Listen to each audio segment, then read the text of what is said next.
So, when we talk about if you really mean the other applications and where they go, when we talk about this ecosystem that we refer to as multiverse, we're really talking about a very specific set of applications that aren't random. We're talking about applications which literally focus on the creator at multiple stages across their life cycle, and again, the life cycle of the product. What we've seen, your initial creators are new to the market and they're still looking for their tribe. They're still, figuring out where they want to go, what they want to do. And part of that is providing the first steps for them, which is let's protect what you have. Let's get, a level of protection on it. And then let's begin to see what kind of values it has. And that's where the marketplace within Hero Ledger falls in. And then next, of course, we have a collaborative tool, which as you're navigating where you want to be professionally, who you want to work with, what you want to do, you now have a centralized location to manage projects with your team. And we know that management is communication, it's layout, it's time to market, it's timing. And so we've created tools, and it's payment. It's payment. So we created another tool where those necessities can be managed. And we subscribe as best as possible, where we can, to distributed ledger quality attributes. And one of them is the idea of trustless. How can we pay our team without one person needing to be responsible for the purse in a way that they might harm the team? Maybe they don't mean to, but they do. They make a bad financial decision. When you have automated systems to assist with this, everybody's getting their cut. And again, when we talk about the tax aspect, you're able to forward your taxes too.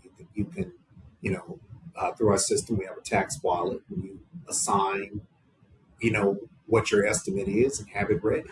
Shy of being able to just click a button and send it directly to the IRS with the documents, which we want to look at that in the future. We want to make the business process frictionless for these creators. We understand that at second and first and second tiers, and even sometimes at higher tiers, that they don't have the business acumen.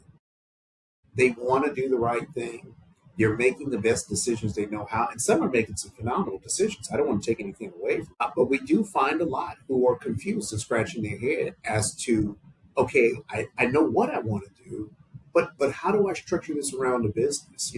So we decided to build in a lot of business logic. And then the next tool is allowing the aftermarket, when the product is, when it's gone through that retail phase, allowing the aftermarket to determine aftermarket values. And what are we talking about? We're talking about what the collectors do with that same product.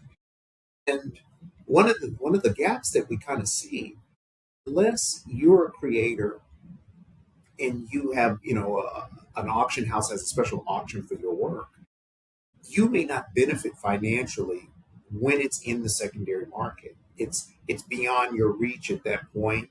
But we found ways that the creators of these works can still benefit financially as investors benefit from the secondary market values.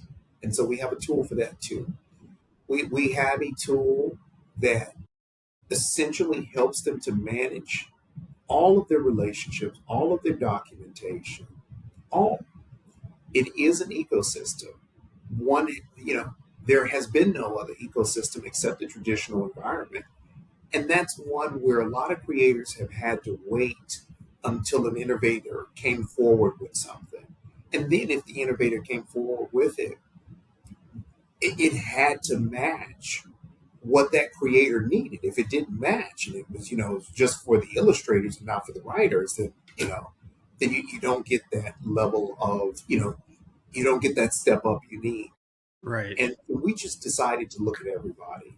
And we decided to look at, sunrise and sunset on the product and on the creator.